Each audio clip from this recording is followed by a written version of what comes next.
Hello everyone. In this session we will discuss short notes of chemical kinetics. तो आपको ऐसे ही short notes related और video चाहिए तो प्लीज़ हमारे चैनल को सब्सक्राइब कर लेना। और इन शॉर्ट नोट्स का पीडीएफ अगर आपको डाउनलोड करना है तो प्लीज़ हमारे टेलीग्राम ग्रुप को ज्वाइन कर लेना। उसका लिंक हमने डिस्क्रिप्शन बॉक्स में दे रखा है। तो लेट्स स्टार्ट द सेशन। जैसे अपने पास ये रिएक्शन है 2A गिव्स 3B। तो अगर अपन को रेट ऑफ रिएक्शन लिखना है तो अपन क्या करेंगे, इन कांस्टेंट को तो 1/2 ऐसे डिवाइड में लिखेंगे और माइनस DA/dt। और अगर ये अपीयरेंस वाला तो ये इसके जो कांस्टेंट वाला है वो 1/3 और dB/dt। यहाँ पर पॉजिटिव इसलिए क्योंकि ये फॉर्म हो रहा है और ये क्या हो रहा है, डिसअपीयर हो रहा है इसलिए। और अगर इसकी यूनिट किस में होगी, मोल पर लीटर पर सेकंड में, या फिर अगर प्रेशर के टर्म्स में हो तो ATM पर सेकंड। बट ये कभी भी ग्राम्स में नहीं होगा अपने पास। तो अगर अपन को ग्राम में दे रखा है तो अपन उसको मोल में चेंज करेंगे, फिर लीटर में लेंगे, तो ऐसे करके फिर कंसंट्रेशन के टर्म्स में लिखेंगे इसे। और रेट ऑफ डिसअपीयरेंस में क्या करेंगे, जैसे rate of disappearance of A है तो इसमें माइनस DA/dt होगा और अपीयरेंस वाले में पॉजिटिव होगा B के लिए। और एक्सटेंट ऑफ रिएक्शन, तो एक्सटेंट ऑफ रिएक्शन क्या होता है, Xi = n-n0 divide by gamma. और ये गामा क्या है, स्टोक्योमेट्रिक। और ये क्या होगा, रिएक्टेंट के लिए तो नेगेटिव होगा और प्रोडक्ट के लिए पॉजिटिव होगा। और K क्या होगा, K की अगर अपन को यूनिट्स निकालनी हो तो मोल पर लीटर 1 - n सेकेंड इनवर्स। और ATM के टर्म्स में ये होगा। तो इसमें आप किसी भी ऑर्डर के लिए K की क्या निकाल सकते हो, यूनिट निकाल सकते हो। और एलिमेंट्री रिएक्शन, तो एलिमेंट्री रिएक्शन क्या होती है कि जैसे ये है कि इसके अंदर क्या होता है एलिमेंट्री रिएक्शन में कि ऑर्डर इक्वल टू मॉलिक्यूलरिटी होती है। और अपन को पता है कि ऑर्डर क्या होता है कि ऑर्डर 0 भी हो सकता है, नेगेटिव भी हो सकता है और फ्रैक्शन भी हो सकता है। बट मॉलिक्यूलरिटी है ना, वो 0 और फ्रैक्शन में नहीं हो सकती और नेगेटिव नहीं हो सकती। वो क्या होगी, कोई पॉजिटिव नंबर होगा और 1 2 3 ऐसे होल नंबर होगा। और जैसे अपन R निकालते हैं एलिमेंट्री रिएक्शन के लिए, वो R क्या होगा, Ka⁴ क्योंकि यहाँ पर 2 है। अगर ये कोई कॉम्प्लेक्स रिएक्शन होती तब अपन 2 नहीं लिख सकते थे यहाँ पर। अब nth ऑर्डर के लिए निकालते हैं, जैसे A गिव्स प्रोडक्ट, तो ये nth ऑर्डर के लिए अपन को याद रखना है। फिर अपन किसी भी रिएक्शन, मतलब किसी भी ऑर्डर की रिएक्शन के लिए अपन ये निकाल सकते हैं अपन।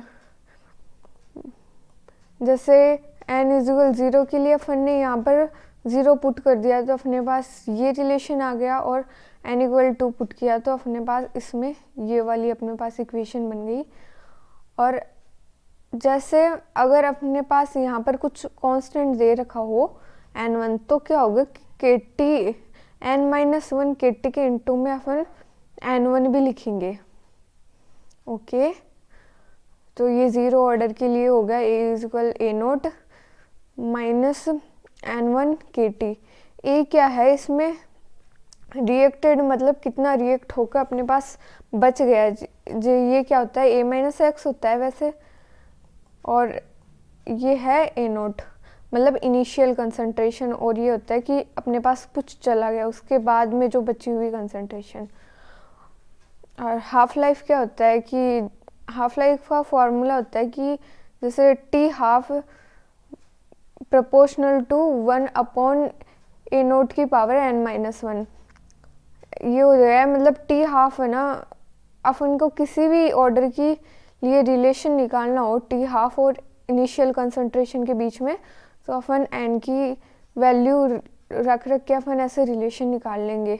और अगर यहाँ पर n1 दे रखा हो कुछ कांस्टेंट तो इसमें अपन n1 को इंटू कर देंगे। और Pmax कैसे निकालते हैं अपन, प्रोडक्ट मैक्सिमम कितना बन सकता है, तो वो क्या होगा, stoichiometric of product divide by stoichiometric of reactant into initial amount.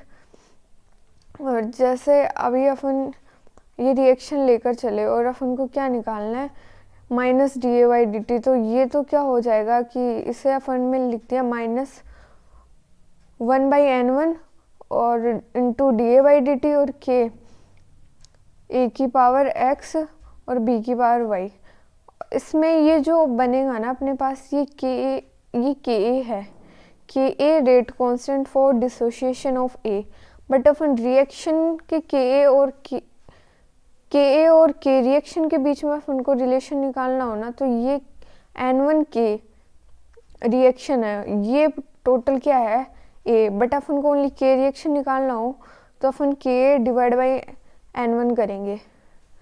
तो ये ऐसे हो गया। और अपन को जीरो ऑर्डर के लिए है ना, किसी भी टी के बीच में रिलेशन निकालना हो, जैसे टी 100% या फिर टी हाफ या फिर टी 75% और टी हाफ के बीच में, तो क्या लिख देंगे, जैसे T X divide by T Y is equal X by Y.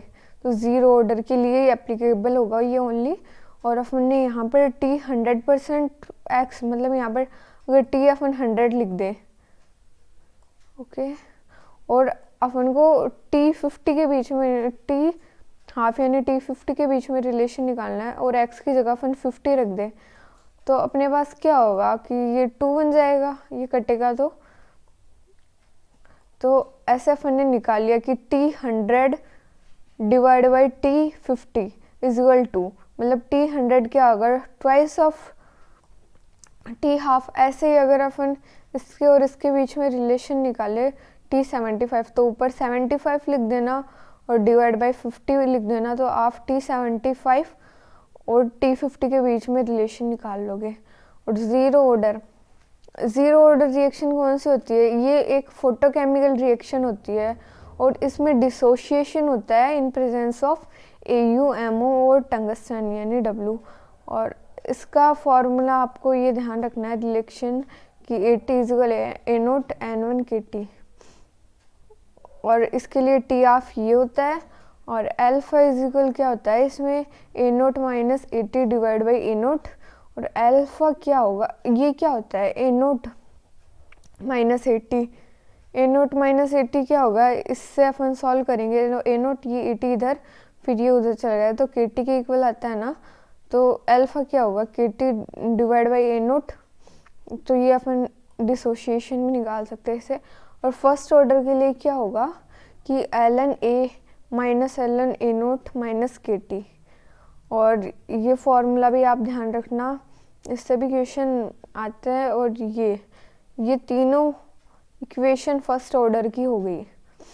और टी हाफ इसके लिए आपको याद रखना है, T half is equal 0.693 divide by K. और अपन को फर्स्ट ऑर्डर के लिए ध्यान रखना है कि टी हाफ इनिशियल कंसंट्रेशन पे डिपेंड नहीं करता, जबकि ज़ीरो ऑर्डर में क्या होता है, T half directly proportional to initial concentration होता है। और अगर ऐसे ही अपन को कांस्टेंट दे दे कुछ ए के, तो ये KT के साथ इनटू होता जाएगा, यहाँ पर टी के साथ इनटू हो गया KT के साथ। तो ऐसे अपन को ध्यान रखना है कि अगर कुछ कांस्टेंट दे रखा हो तो उस एन को अपन को KT से इनटू करना है। और सेकंड ऑर्डर के लिए मैंने ये रिलेशन लिखे है टी हाफ और टी 75% के बीच में, तो ये आप ध्यान रख लेना जिससे क्वेश्चन अपना इजीली सॉल्व हो जाए। और इसकी भी ट्रिक है, जैसे टी 99.9 डिवाइड बाई टी 90। तो आप इसकी एक ट्रिक है मेरे पास कि जैसे इसमें 3 अपने पास 9 है और नीचे 1 9 है, तो 3/1। और यहाँ पर क्या है, जैसे 3 9 है और यहाँ पर 2 9 है, तो 3/2 बन गया अपने पास। और यहाँ पर 2 9 है और नीचे 1 9 है, तो यहाँ पर 2/1, क्योंकि यहाँ पर 1 है यहाँ पर 2 है। तो ऐसे मतलब मैंने बना रखी है ये कुछ ट्रिक, बट इससे अपना अगर आप उनको ऐसे रिलेशन पूछे टी 99.9 और टी 99 के बीच में, तो अपन ऐसे निकाल देंगे। और डिग्री ऑफ डिसोशिएशन, अल्फा क्या होता है, most dissociated divide by initial moles, तो A0 minus AT divide by A0। फिर ये अपन ने रिलेशन निकाल लिया कि डिसोशिएशन अल्फा क्या होता है, 1 माइनस E की पावर माइनस KT। और 80 और ए नोट के बीच में ये भी रिलेशन होता है कि 80 इजिकल ए नोट 1/2 की पावर n है। यहाँ पर n क्या है, नंबर ऑफ हाफ लाइफ्स, तो n क्या निकालेंगे, t divide by t half. मतलब ये अपना क्वेश्चन इजीली कैसे हो सकता है, जब अपन को t हाफ दे रखा होता है ना, और ये t ऐसा कुछ नंबर हो जिससे ये कोई अपने पास होल नंबर आ जाए, तो फिर इससे इस वाले रिलेशन से निकालना इजी पड़ता है। तो ये भी ध्यान रख लेना आप। और different concentration of first order, sorry ये प्रेशर के बीच में रिलेशन वाला है, इसे ध्यान रखना। तो यहाँ पर A टेंड्स टू B और C, तो इसकी भी मेरे पास ऐसे ट्रिक है, PI is equal PI minus X है, और यहाँ पर X और X, यहाँ पर फिर अगर ये पूरा T इन्फिनिटी पर पूरा डिसोशिएट हो गया तो PI बन गया। PT पर क्या होता है कि इस सब को ऐड करेंगे तो PI प्लस X, और P इन्फिनिटी पर क्या होगा कि ये 2PI बनेगा। और अगर अपन को जैसे कई बार ऐसे देता है, ये तो अपन लिख देंगे PI इनिशियल और PI माइनस X, मतलब T टाइम पर। बट अपन को कई बार पूछ लेता है कि PI और PT के बीच में रिलेशन निकालो, तो अपन क्या करते हैं, यहाँ से x निकालते हैं, फिर इसे उधर लेकर जाते हैं, फिर यहाँ पर रखते हैं।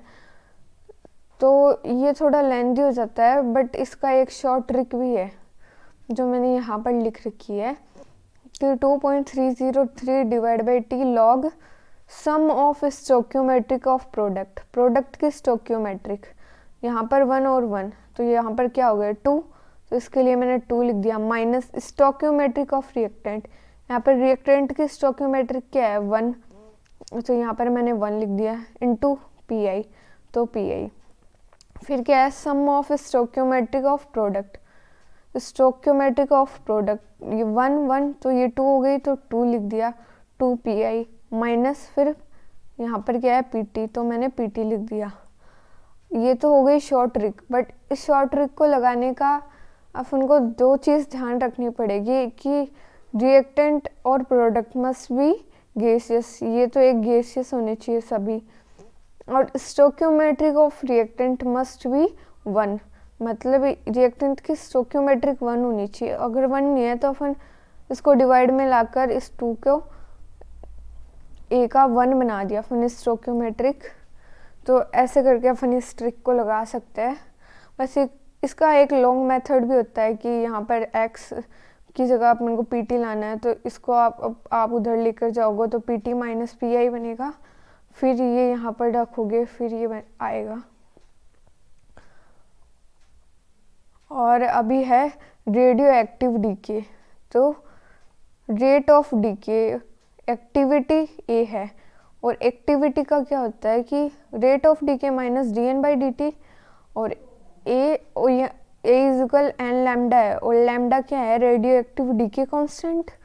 और ये ना रेडियो एक्टिव जो डीके होता है ना, ये फर्स्ट ऑर्डर का होता है, तो हमने फर्स्ट ऑर्डर की जैसे ही लिख दिया इसको, A इज इक्वल A0 की पावर माइनस KT, और एन की टर्म्स में लिखे तो number of nuclei at time T वो n होगा, और इनिशियल नंबर ऑफ न्यूक्लियाई वो N0 होगा। तो अपन को इनके बीच में अपन ने रिलेशन निकाल लिया, और N0 बाई N इक्वल होगा A0 बाई AK, और ये इक्वल होगा W0 बाई W, और ये इक्वल होगा मोल्स यानी N0 बाई N के। फिर अपन ने न्यूक्लियाई के लिए भी ये फर्स्ट ऑर्डर को फॉलो करेगा, तो ऐसे लिख लिया, और N0 by N A0 by A equal होता है, तो अपन यहाँ पर ऐसे लिख सकते हैं इसे। और T हाफ क्या होता है कि रेडियो एक्टिव डीके के लिए क्या होता है, T half 0.693 divide by lambda, और यहाँ पर T हाफ क्या होगा 2ln2, ये क्या है एवरेज हाफ लाइफ। तो अपन को टो और T हाफ मतलब एवरेज हाफ लाइफ और T हाफ के बीच में रिलेशन निकालना हो, तो टो इजिकल क्या होता है 1.44 T हाफ, और ज़ीरो ऑर्डर के लिए मैंने बताया था टी हाफ होता है कंसंट्रेशन के डायरेक्टली प्रोपोर्शनल। मतलब यहाँ पर टी हाफ है, मान लो ये इसकी, तो ये मतलब ये क्या हो रहा है, यहाँ पर A0/2 बन रहा है, तो और यहाँ पर ये इसकी आधी हो रही है A0/4, A0/2 की A0/4 हो रही है, और A0/4 की इसकी भी आधी हो रही है, तो A0/8। तो यहाँ पर टी हाफ क्या हो रहा है, इनिशियल कंसंट्रेशन के डायरेक्टली प्रोपोर्शनल होता है ना, तो टी हाफ भी इसके प्रोपोर्शनल है, तो ये भी आधा आधा होता जा रहा है साथ साथ। टी हाफ भी हो रहा है 10/2, 5/2, 2.5। और फर्स्ट ऑर्डर के लिए क्या होता है कि टी हाफ इनिशियल कंसंट्रेशन पे डिपेंड नहीं करता, तो ये A0/2 कर दो, A0/4 कर दो, या फिर A0/8 कर दो, कितना भी हाफ कर दो, बट इसमें जो टाइम है ना वो चेंज नहीं होगा, टी हाफ सेम होता है। और सेकेंड ऑर्डर के लिए क्या होता है कि इन्वर्सली प्रोपोर्शनल होता है टी हाफ इनिशियल कंसंट्रेशन के। तो मतलब अपन इनिशियल कंसंट्रेशन फिर A0/2 कर रहे हैं, A0/4 और A0/8, तो ये क्या हो जाएगा, ये इन्वर्सली प्रोपोर्शनल है, तो इसे अपन आधा कर रहे हैं, तो ये डबल होगा, तो ये 10 मिनट, फिर ये 20 मिनट, और ये इसका डबल 40 मिनट हो गया। तो सेकेंड ऑर्डर के लिए ये फार्मूला हो गया, ये आप nth ऑर्डर का याद रखोगे ना तो उससे निकल जाएगा, बट टी हाफ का आप देख लेना। और इसमें क्या होता है कि टी हाफ मतलब टी 75% और टी हाफ के बीच में रिलेशन होता है, इसमें 3 लग जाता है यहाँ पर। अगर ये याद होगा तो अपन एग्ज़ाम में क्वेश्चन जल्दी कर लेंगे। और by measuring the volume of gas evolved, तो इसमें क्या होगा, गैस इवॉल्व्ड में मतलब वॉल्यूम्स के टर्म्स में लिखेंगे ना, तो अपने के पास ये फॉर्मूला बनेगा कि K = 2.303 T log V infinity. क्योंकि अगर अपन इसको पूरा सॉल्व करके देखें ना, तो V इन्फिनिटी इनिशियल कंसंट्रेशन के डायरेक्टली प्रोपोर्शनल है, तो अपन ऐसे लिखते हैं ना A0/A0 - x। तो यहाँ पर x तो क्या हो गया, VT के डायरेक्टली प्रोपोर्शनल है, और V इन्फिनिटी है, ये इन्फिनिटी पर A0 के प्रोपोर्शनल है ना, ये 2 तो क्या है कांस्टेंट, और VT x के प्रोपोर्शनल है, तो अपन ने A0 की जगह V इन्फिनिटी लिख दिया, फिर A0, तो V इन्फिनिटी माइनस x की जगह अपन ने VT लिख दिया, तो ये फार्मूला हो गया। और by measuring the volume of NaOH alkali used hydrolysis of ester, तो इसमें क्या होगा कि V0, इसमें ये फार्मूला ध्यान रख लेना, ये मैंने पूरा प्रोसेस भी लिख रखा है, आप ये समझ लोगे, तो इसमें भी ये फार्मूला याद कर लेना। और अभी है कि ये बहुत इम्पोर्टेंट है कि इन्वर्जन ऑफ कैन शुगर, इसके लिए क्या फार्मूला बनेगा कि K = 2.303 / T log, सॉरी मैंने यहाँ पे log 2 बार लिख दिया, log 10 R infinity minus R0 / R infinity minus RT। और अगर अपन निकाले इसे, the time eight which reaction mixture will become optically inactive, optically inactive के लिए अपन इस फॉर्मूले में RT 0 पुट करेंगे, तो वो अपन टाइम निकालेंगे, T = 2.303 / K, और RT को 0 पुट किया तो R infinity minus R0 / R infinity. और kinetic elementary bimolecular second order reaction, तो इसके लिए क्या है, केस फर्स्ट, अगर initial concentration of A and B same हो तो क्या बनेगा, तो अगर ये सेम हो तो सेकेंड ऑर्डर की तरह ही बन जाएगी, तो ये अपन ने सेकेंड ऑर्डर का फॉर्मूला लिख दिया। मतलब ये है, बट ये है फर्स्ट ऑर्डर, लेकिन इसमें क्या है कि इनिशियल कंसंट्रेशन A और B की सेम है, तो ये सेकेंड ऑर्डर बन जाएगी। और अगर इनिशियल कंसंट्रेशन A और B डिफरेंट है, तो यहाँ पर A - x और B - x होगा, तो यहाँ से जो फॉर्मूला निकालेंगे ना, तो वो अपने पास ये आएगा K का, तो ये फॉर्मूला भी आप याद रख लेना। और इसका मैंने चार्ट बनाया है, मतलब मैंने आपको ऊपर जो भी पढ़ाया ना उसका ये चार्ट है, तो इस चार्ट को भी आप एक बार देख लेना, जिससे जल्दी रिवाइज हो जाएगा आपका। और अभी अपन पढ़ते हैं टाइप्स ऑफ एलिमेंट्री रिएक्शन। तो इसमें क्या है, फर्स्ट पैरेलल रिएक्शन पढ़ता है। पैरेलल रिएक्शन क्या होती है, जिसमें ए बी में भी जा सकता है और सी में भी जा सकता है। तो K1 और ये K2, तो इसमें क्या होगा, K एवरेज K1 और K2 के सम के इक्वल होगा। और इसमें रेट ऑफ रिएक्शन निकालता है अपन माइनस dAt/dt। तो ये K1 80 और K2 80। तो ये है, मतलब ये फर्स्ट ऑर्डर की तरह ही होगी, बस अपन को इसमें K की जगह क्या लिखना है, K1 + K2। और ये भी फर्स्ट ऑर्डर की जैसा ही है फॉर्मूला, और इसमें K1 + K2 रखना है अपन को। और यहाँ से ज़्यादा क्वेश्चन आता है कि ये सब निकालने के, तो अपन ये ए बी और सी में जा रहा है, तो मान लो यहाँ पर कुछ कांस्टेंट्स दे रखे हैं अपन को, यहाँ पर N1 N2 और यहाँ पर N3। तो बी का अपन को निकालना है, तो बी के लिए क्या होगा, K1 / K1 + K2। मतलब यहाँ पर K1 है तो बी के लिए अपन ने ऊपर K1 लिखा और K1 और K2 को सम करके इसके डिवाइड में लिख दिया, और N2/N1 N2/N1 × x। और C के लिए लिखेंगे अपन, तो C के लिए क्या होगा, C के लिए K2 है तो K2 को ऊपर रखा और डिवाइड में दोनों का K1 + K2 का सम, और यहाँ पर N3/N1 ऐसे लिख दिया x। और फिर क्या करेंगे, अगर दोनों की कंसंट्रेशन का अपन को मतलब रेशियो चाहिए, तो B और C के बीच में रेशियो चाहिए, तो concentration of B / concentration of C equal, ये तो नीचे वाला तो सेम है इसमें, तो ये तो कट हो जाएगा इसका और C वाले का, तो ये अपन कट कर देंगे। तो क्या होगा, N2K1 और यहाँ पर क्या होगा, N3K2, और ये x भी सेम होगा तो x भी कट हो जाएगा। तो ये अपन के पास इनके रेशियो वाला फॉर्मूला ये बना। और अगर अपन को पूछ ले कि परसेंट बी इन प्रोडक्ट, तो क्या करेंगे अपन, ये N2K1 और नीचे इन दोनों का सम N2K1 और N3K2 × 100। और परसेंट सी इन प्रोडक्ट क्या होगा कि N3K2 सी इधर है, तो फिर नीचे इन दोनों का सम, तो ये परसेंट ऑफ सी आ गया इन प्रोडक्ट। और अपन calculation of average half life का करें, तो केस फर्स्ट में क्या होगा, T½ = 0.693, और अपन K लिखते हैं बट इसमें K एवरेज होगा तो K1 + K2 लिख दिया अपन ने।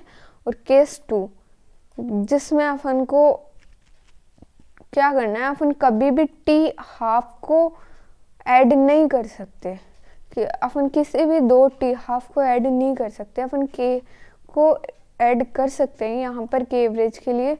फिर यहाँ पर अपन T½ K का फॉर्मूला लिखेंगे ln2 / T एवरेज, तो equal ln2 / T + ln2 / T2। तो यहाँ से अपन T एवरेज और T1 T2 में रिलेशन निकाल लेंगे। अभी अपन रिवर्सिबल रिएक्शन के लिए पढ़े, तो रिवर्सिबल रिएक्शन में ये फॉरवर्ड बैकवर्ड के लिए KB A - x, फिर ये बन गया अपने पास। इसमें ROR ये होता है कि -D A - x / dt, और A क्या होगा, कांस्टेंट होगा तो dx/dt बन जाएगा अपने पास। और इसमें K इक्विलिब्रियम क्या होता है, K फॉरवर्ड / K बैकवर्ड के इक्वल होता है। और अपन ऐसे लिख सकते हैं कि concentration of B equilibrium / concentration of A equilibrium. और अपन इसे सॉल्व करेंगे ना, तो अपन के पास ये ऐसा बनेगा कि K of KB और XC। और अगर अपन को इसके बीच में रिलेशन चाहिए, x निकालना है अपन को, ये तो क्या होगा, इन दोनों का सम निकालने के लिए। और अगर अपन को x निकाला तो उसका फॉर्मूला ये होगा। जैसे आप है ना, इनके थोड़े फॉर्मूला ध्यान रख लेना, क्योंकि जैम में एक बार आया था कि कॉन्जुगेटिव रिएक्शन के लिए अपन को BT पूछ लिया था। अगर अपन, जैसे मैं शॉर्ट नोट्स सुबह उस टाइम पर रिवाइज कर रही थी, तो मेरे को ये BT का फॉर्मूला याद हो गया, कंसंट्रेशन ऑफ BT का। तो मैं वहाँ पर ये करके आ गई थी। तो अगर अपन ये फॉर्मूले याद रख लेंगे ना, तो ऐसे हो सकता है कि इसका फॉर्मूला पूछ ले या फिर इसका फॉर्मूला पूछ ले अपन से, और अलग अलग ऑप्शन देकर चेंज कर दे, जैसे यहाँ पर कुछ और दे दिया वगैरह। तो अब अपन पढ़ते हैं कॉन्जुगेटिव रिएक्शन के लिए। जैसे इसमें क्या होगा, कॉन्जुगेटिव में एक बीच में इंटरमीडिएट होगा, जैसे इसमें बी इंटरमीडिएट है। ये वाली ज़्यादा इम्पोर्टेंट है, रिवर्सिबल से ज़्यादा ये वाली इम्पोर्टेंट है, और एक वो पैरेलल वाली इम्पोर्टेंट थी। तो रेट ऑफ डिसअपीयरेंस ऑफ ए में क्या होगा, -dA/dt K1 80। फिर अपन ये इसमें 80 फर्स्ट ऑर्डर की तरह ही होगा कि 80 निकालेंगे ना, तो A0 t⁻⁻KT। और ये बी वाला फॉर्मूला याद रख लेना, ये जैम में आया हुआ भी है 2021 में। और बी मैक्स का फॉर्मूला याद रख लेना कि K1/K2 की पावर की K2 / K1 - K2, और कंसंट्रेशन ऑफ इनिशियल। और टी मैक्स, इससे बहुत क्वेश्चन आते हैं, ये 1/K2 - K1 ln K2। हाँ, और ये ध्यान रखना कि यहाँ पर ln है। कई बच्चे यहाँ पर ये गलती कर देते हैं कि वो इसे लॉग मान लेते हैं, तो आप लॉग मत मानना, ये ln है, मतलब 2.303 ln 10 है ये, ओके। क्योंकि मैं जैम में क्वेश्चन करती थी ना, हर बार मैं ये गलती करती थी कि मैं इसे लॉग मान लेती थी, बट आप ध्यान रखना ये ln है। और K2 ग्रेटर देन, मतलब K1 ग्रेटर देन K2 का ग्राफ ऐसे बनेगा, और K1 लेस देन K2 का ग्राफ ऐसे बनेगा कॉन्जुगेटिव रिएक्शन के लिए। तो ये आप ग्राफ देख लेना, मतलब K1 ज़्यादा है, ये ज़्यादा है, तो B ज़्यादा बनेगा अपने पास, और अगर K1 कम है तो B कम बनेगा। तो इसमें B अपन ने कम दिखा दिया और B मैक्स दिखाया क्योंकि K1 ज़्यादा है। तो ये आप ग्राफ देख लेना। और मेथड ऑफ ऑर्डर डिटर्मिनेशन का क्या होता है, एक तो इनिशियल रेट लो मेथड होता है ना, जिसमें अपन लिखते हैं कि dx/dt = A⁻² हो गया, तो वो 2 है, इसका मतलब सेकेंड ऑर्डर होगी। और एक होता है ग्राफिकल मेथड। ग्राफिकल मेथड में क्या होगा, जिसमें जैसे मैंने बताया था कि T½ फर्स्ट ऑर्डर के लिए T½ इनिशियल कंसंट्रेशन पे डिपेंड नहीं होता, तो यहाँ पर T½ लिख दिया और A0 बना दिया। तो A0 और T½ के बीच में क्या होगा, कुछ रिलेशन नहीं बनता, तो ये ऐसे आ जाएगा कांस्टेंट ग्राफ। तो ऐसे ग्राफ से भी अपन पता लगा सकते हैं ऑर्डर। और थर्ड मेथड क्या होता है कि हाफ लाइफ, कि हाफ लाइफ से क्या होगा, जैसे ये T½ A⁻1 - n होता है, तो ये अपन ने सॉल्व किया, तो अपन को ये एक तो ज़्यादा काम आएगा, अपन यही काम आएगा। इससे क्या होगा कि अपन को T1 दे देगा, T2 दे देगा, मतलब एक चीज़ दे देगा, या तो T1 T2 और दोनों की कंसंट्रेशन दे देगा ना, तो अपन इसमें निकाल पाएंगे। या फिर इसमें ऑर्डर पूछ लेगा ना कि T1 T2 A2 और A1 दे देगा, तो अपन क्या करेंगे, यहाँ से n निकाल लेंगे। तो ये हो गया। और इससे क्वेश्चन तो सॉल्व नहीं होगा, बट इससे क्या होता है, कई बार ऐसे ही होगा कि n का फॉर्मूला क्या बनेगा, तो वो काम में आ जाएगा। बट जो क्वेश्चन सॉल्व करने में आएगा ना, तो वो ही अपने ये काम आएगा कि अपन को ये चारों दे देंगे, T1 T2 A2 A1, और n पूछ लेंगे यहाँ से। और अभी अपन पढ़ते हैं कि इसमें ग्राफ बन सकता है। जैसे इसको पूरा सॉल्व किया ना, तो अब मेरे पास ये बना, ये तो मैंने ग्राफ बना दिया T½ और log A के बीच में। तो इसमें स्लोप क्या है, 1 - n, तो ये स्लोप है। तो आपको T½ और log A के बीच में आपको कोई स्लोप दे दे 5, मान लो किसी ने स्लोप दे दिया आपको 5, तो आप यहाँ से n निकाल सकते हो ना, 1 - n = 5। तो ऐसे स्लोप निकल जाएगी, क्योंकि एक ही है अपने पास जो अननोन है। और अभी अपन एक होता है हिट एंड ट्रायल मेथड। तो उसमें क्या होता है कि for same time interval if concentration are in AP में, अगर सेम टाइम इंटरवल के लिए कंसंट्रेशन AP में है तो वो 0 ऑर्डर होगी, और अगर GP में है तो वो क्या होगी, फर्स्ट ऑर्डर होगी, और HP में होगी वो तो वो सेकंड ऑर्डर होगी। और अगर जैसे अपन फर्स्ट ऑर्डर के लिए K निकाले और वो सारे सेम आ जाए तो वो 0 ऑर्डर होगी, और अगर अपन K निकाले, ये तो 0 ऑर्डर के लिए था, फर्स्ट ऑर्डर के लिए निकाले तो इसमें अगर सारे K इक्वल आ जाए, अलग अलग कंसंट्रेशन पे अपन निकाले तो वो अगर K इक्वल आ गए सब पर, K1 K2 K3, तो वो फर्स्ट ऑर्डर के लिए हो जाएगी। और एक होता है 1/2 मेथड, तो उसमें क्या होता है कि K1 टेंड्स टू R1 और K2 टेंड्स टू R2, तो उसमें क्या होगा, R is equal K1 C1 की पावर n और R2 K C2 की पावर n। तो इस दोनों को अपन ने डिवाइड करके लिख दिया तो ये आया। तो यहाँ से भी अपन n निकाल सकते हैं अगर अपन को इन चारों की वैल्यू दे रखी हो तो। ओके, अब अपन पढ़ते हैं कोलिजन थ्योरी। तो कोलिजन थ्योरी में क्या होता है कि ROR प्रोपोर्शनल होता है average energy of the molecule. इसमें दो होता है कि कोलिजन थ्योरी में दो फैक्टर होते हैं, तो क्या होता है, एनर्जी बैरियर और एक होता है ओरिएंटेशन बैरियर। अब एनर्जी बैरियर के बारे में अपन बात करते हैं, तो इसमें क्या होता है, एंडोथर्मिक। तो इसके लिए डेल्टा H ग्रेटर देन 0 है और EP ग्रेटर देन ER, मतलब एनर्जी ऑफ प्रोडक्ट बड़ी है एनर्जी ऑफ रिएक्टेंट से। तो ये हो गई प्रोडक्ट वाली, ये बड़ी है और ये रिएक्टेंट वाली कम है। तो ये अपन ने ग्राफ बनाया, ये है ये एक्टिवेशन एनर्जी ऑफ फॉरवर्ड, ये है एक्टिवेशन एनर्जी ऑफ बैकवर्ड, और ये क्या है, पूरी थ्रेशोल्ड एनर्जी। और यहाँ पर डेल्टा H क्या होता है, activation energy of forward minus activation energy of backward. तो इससे अपन निकाल सकते हैं डेल्टा H अगर अपन को एक्टिवेशन एनर्जी ऑफ फॉरवर्ड और बैकवर्ड दे रखी है तो। और इसमें अपन थ्रेशोल्ड एनर्जी भी कैलकुलेट कर सकते हैं, कैसे, जैसे अपन को ER दे रखा हो, है ना, और अपन को EA फॉरवर्ड दे रखा हो, तो इन दोनों का टोटल कर देंगे अपन, तो वो क्या आएगी अपने पास, थ्रेशोल्ड एनर्जी। और अपन एक्सोथर्मिक के लिए होते हैं तो उसके लिए डेल्टा H 0 होता है और उसमें EP लेस देन ER होता है। तो उसके बीच में अपन ऐसे ग्राफ प्लॉट करेंगे, मतलब ये अपने पास कम है और ये ज़्यादा है। इसमें भी डेल्टा H क्या होता है, EA forward minus EA of backward.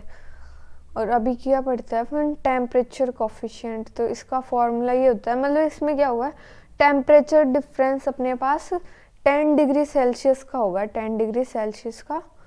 तो मैंने यहाँ पर ओनली टेम्परेचर चेंज करके लिखा है वो फॉर्मूला। और थ्रेशोल्ड एनर्जी मैंने बताया था, energy of reactant plus activation energy के इक्वल होगा।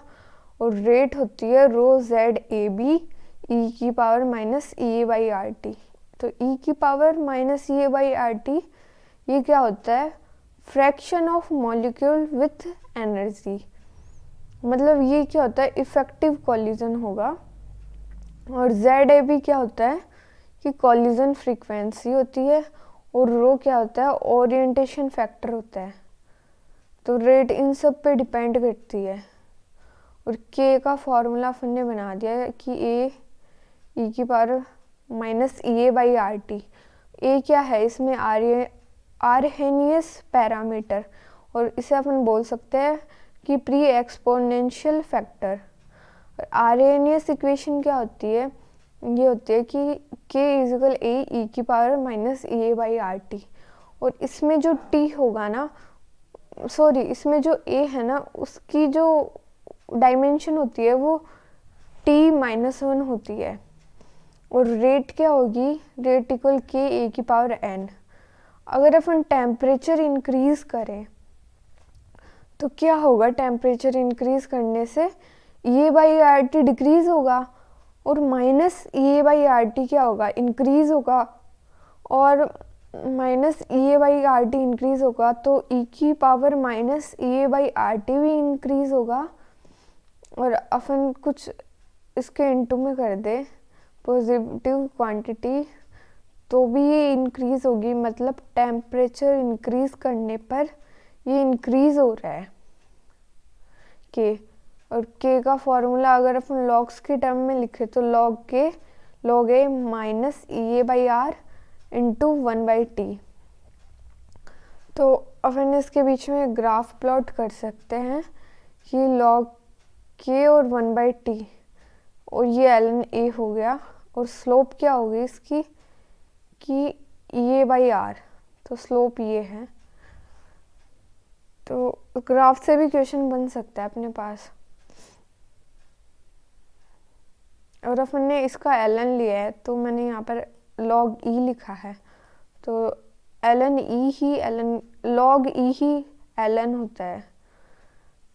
और log k2 बाई k1 का अपन बनाए कि दो इक्वेशन बना के फिर माइनस करेंगे ना इसकी, k2 और k1 की बनाएंगे, इसे k1 k2 सेम लिख देंगे और t1 t2 फिर माइनस करेंगे तो अपने पास ये इक्वेशन बन जाएगी। और फर्स्ट ऑर्डर के लिए मैंने बताया था कि k क्या होता है प्रोपोर्शनल टू 1/t हाफ, और k क्या होगा 0.693 डिवाइड बाई t हाफ, मतलब k और t हाफ के बीच में इन्वर्स रिलेशन है। तो अपन यहाँ पर k2 बाई k1 किया था, बट इन्वर्स रिलेशन की वजह से यहाँ पर क्या होगा t1 बाई t2। तो अपन t1 t2 दे रखा हो तब भी इक्वेशन लगाकर अपन को इसमें से कुछ भी पूछ सकते हैं, लेकिन एक्टिवेशन एनर्जी का ही अपन के पास ज़्यादा क्वेश्चन आता है सब कुछ देकर। फिर अपन के पास के इक्विलिब्रियम क्या होता है kf बाई kb। और अगर अपन जैसे ये बन गया कि ये फॉरवर्ड माइनस ये बैकवर्ड के लिए लिखा ना अपन, तो डेल्टा एच बन गया। और अगर अपन इसे एक्सोथर्मिक और एंडोथर्मिक के लिए निकालें ना, तो एंडोथर्मिक के लिए तो क्या होता है कि डेल्टा एच पॉजिटिव होगा, तो इसमें क्या होगा टेम्परेचर बढ़ाने पर के इक्विलिब्रियम बढ़ेगा। जैसे अपन ने ये निकाला था ना, टेम्परेचर बढ़ाने पर के बढ़ेगा, और डेल्टा एच पॉजिटिव होगा तो इसकी जैसे होगा। और एक्सोथर्मिक में क्या होता है कि एक्सोथर्मिक में डेल्टा एच नेगेटिव होता है, तो ये यहाँ पर माइनस का आएगा तो ये पॉजिटिव बन जाएगा। तो यहाँ पर क्या होगा टेम्परेचर बढ़ाने पर के इक्विलिब्रियम डिक्रीज होगा। ये वैसे नेट में पूछते हैं ए निकालने का, न्यूमेरिकल्स वगैरह आता है, बट ये अपन को ध्यान नहीं रखना, ये एग्जाम के सिलेबस में नहीं है। ln kp by K is equal A minus C P divide by 2.303 RT। K A क्या है rate constant in absence of catalyst, और के पी क्या है rate constant in presence of catalyst. A यानी अब्सेंस, पी यानी presence of catalyst. और गार्डिनियर equation क्या होती है कि के इजिकल ए टी की पावर एम ई की power minus E naught by R T, और आर एन एस सी होती है। तो अब अपन को ई ए और ई नोट गार्डिनियर से आता है और ई आर एन एस से आता है, तो इनके बीच में रिलेशन निकालना है, तो वो रिलेशन ये होगा। और अगर इसमें अपन को बाई मोलिकुलर के लिए पूछे ना तो एम 2 रख देंगे, ऐसे अलग अलग मोलिकुलरिटी के लिए पूछेंगे तो एम की वैल्यू चेंज करते रहेंगे अपन। इसमें एम यहाँ पे मोलिकुलरिटी है। अप्रोक्सीमेशन, अब अपन अप्रोक्सीमेशन की बात करें तो इसमें क्या करता है अपन कि एलिमिनेट करता है इंटरमीडिएट को। जैसे इक्विलिब्रियम अप्रोक्सीमेशन लगाएंगे ना तो अपन तो ये कब लगाते हैं जब अपन को कुछ इक्विलिब्रियम की स्टेप दी हो और जिसमें स्लो और फास्ट मेंशन हो। जैसे ए equilibrium with B K1 K2, और ये फास्ट लिख दिया ये स्लो लिख दिया, तो जो अपने पास ओवरऑल रिएक्शन होगी वो ए से सी की तरफ जाएगी। तो अपन क्या लिखेंगे इसमें स्लो वाली को लेंगे। अपन जब भी लिखते हैं ना वो रेट रिएक्शन, तो इसमें R इजिकल K3, सॉरी एक मिनट यहाँ पर K3 कर लेना, मैंने K3 नहीं लिखा, तो K3B। और फिर अपन ये लिखेंगे तो इसमें क्या होगा B बाई A और K1 बाई K2 बनेगा। तो इसमें अपन B इंटरमीडिएट है तो अपन ने B की वैल्यू निकाल ली और ये हो गया K1 बाई K2, और यहाँ पर अपन ने A लिख दिया और R इज इक्वल K3, फिर B की जो वैल्यू आई वो अपन ने यहाँ पर पुट कर दी। और स्टेडी स्टेट अप्रोक्सीमेशन क्या होता है, जिसमें net rate of formation of intermediate zero होता है, मतलब इंटरमीडिएट की फॉर्मेशन को अपन इस अप्रोक्सीमेशन में ज़ीरो पुट करेंगे। तो rate of formation of intermediate is equal rate of decomposition of intermediate, और इसमें इन प्रेजेंस ऑफ इक्विलिब्रियम, स्लो और फास्ट नॉट मेंशन। इसमें अगर इक्विलिब्रियम अप्रोक्सीमेशन कब लगाता है, जिसमें स्लो और फास्ट मेंशन होता है। इसमें क्या होगा कि स्लो और फास्ट मेंशन नहीं होगा ना, जिसमें उसमें अपन लगाएंगे स्टेडी स्टेट अप्रोक्सीमेशन। और इसमें slowest step is always rate determining step, जैसे ये इसमें स्लो स्टेप है तो इसके अकॉर्डिंग लिखा अपन ने R इज इक्वल के बी, और B क्या है यहाँ पर इंटरमीडिएट है तो अपन को इस पर SS से लगाना पड़ेगा, और SS से लगाएंगे अपन तो अपन को SS में B इंटरमीडिएट तो B चाहिए, तो dB/dt क्या होगी, ये फॉर्मेशन हो रहा है B का तो ये पॉजिटिव में लिखा है अपन ने तो K1A, और यहाँ पर क्या है कि B क्या हो रहा है, डिकम्पोज हो रहा है, डिसअपीयर हो रहा है, तो इसलिए इसमें B के साथ अपन ने नेगेटिव लगाया dB/dt, और ये हो गया K2 और B। और तब अपन निकालेंगे तो B का, तो अब अपन को इसको ध्यान रखना है और इसको देखना है। तो अपन को dB/dt चाहिए तो K1A, और बट यहाँ से भी अपन को dB/dt चाहिए, ये नेगेटिव नहीं चाहिए, तो इस नेगेटिव को अपन K2 के साथ लेकर चले जाएंगे तो ये यहाँ पर चला जाएगा, तो माइनस K2B, और K1A इज इक्वल K2B हो गया अपने पास। तो अपन को B को एलिमिनेट करना है क्योंकि B इंटरमीडिएट है, तो B क्या बन गया K1/K2A। अब अपन B को इसमें पुट कर देंगे इक्वेशन फर्स्ट में, तो अपने पास ये आ गया। और अगर अपन को K को E की टर्म्स में लिखना पड़े, मतलब एक्टिवेशन एनर्जी की टर्म्स में, तो अपन क्या करेंगे, जो पावर है वो आगे मल्टीप्लाई में जाएगी, और जो K1 K2 के साथ जो कांस्टेंट है उसको आप काट देना, वो इसमें इस फॉर्म में नहीं काम आएंगे। और अगर K1 ऊपर है तो E1 लिख दिया, K2 नीचे है तो माइनस E2 प्लस हाफ, जो पावर है वो आगे मल्टीप्लाई में जाएगी और E3, और जो इनटू में है वो पॉजिटिव में वो प्लस में जाएगा। तो ये ऐसे ट्रिक होती है डायरेक्ट इससे इसमें लिखने की।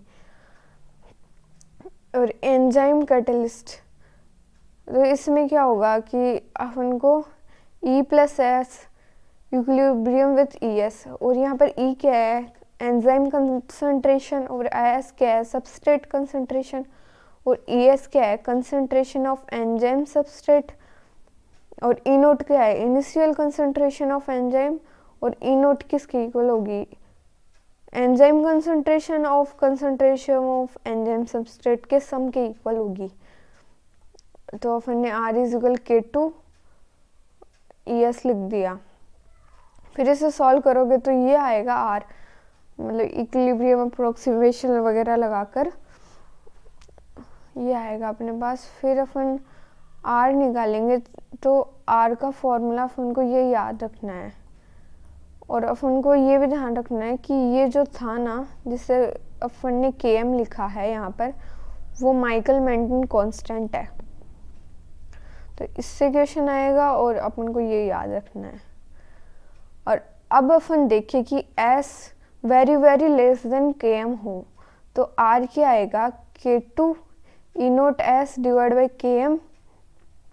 तो R इसमें जो रेट है वो S के डायरेक्टली प्रोपोर्शनल है फर्स्ट पावर में, तो first order with respect to substrate हो गया ये।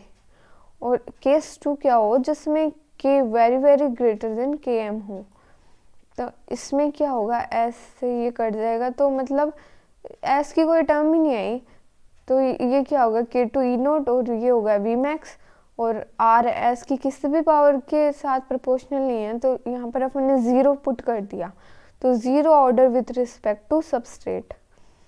अब कुछ प्लॉट्स है जैसे लीनियर वेरिएंट बर्ग प्लॉट, तो ये किसके बीच में होता है, 1/r वर्सेस 1/s के बीच में।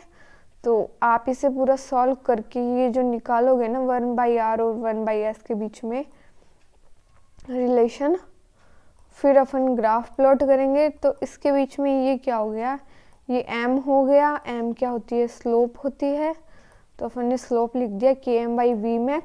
और ये क्या है अपने पास, ये है, मतलब C है, ये अपने पास इंटरसेक्शन है। और अभी ये एक और प्लॉट है, तो इसमें क्या होगा, इसमें अपन निकालेंगे 1/s वर्सेस 1/r के बीच में। तो इसमें क्या होगा, इसमें अपन को इस तरीके से चेंज करेंगे कि 1/r और r के बीच में अपने पास रिलेशन बने।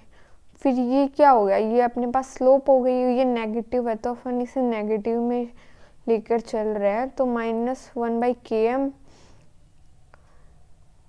और ये क्या हो गया, अपने पास इंटरसेप्ट हो गया।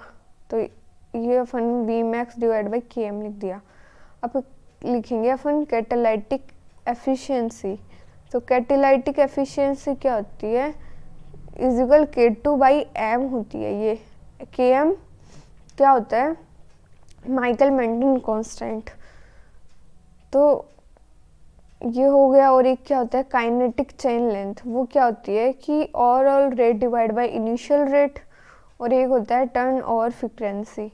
टर्न ओवर फ्रीक्वेंसी होती है K2 के इक्वल।